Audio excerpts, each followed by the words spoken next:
If you are thinking about the pros of IKEA Aurdal system, I'd say it has some good points besides the cost. It's very light, so moving it or rearranging your space is simple.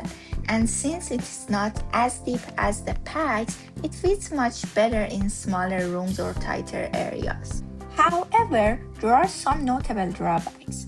The legs are really flimsy, and its fasteners, which are made of plastics, tend to break easily. There are too many open holes, and IKEA doesn't provide anything for Aurdal to cover them. The suspension rail holes don't line up with wall studs, so you end up having to drill new holes in a thick metal rail yourself. The panels are weak and feel almost like cardboard rather than real wood. The labels are poorly applied and leave behind sticky residue, which is tough and time-consuming to clean.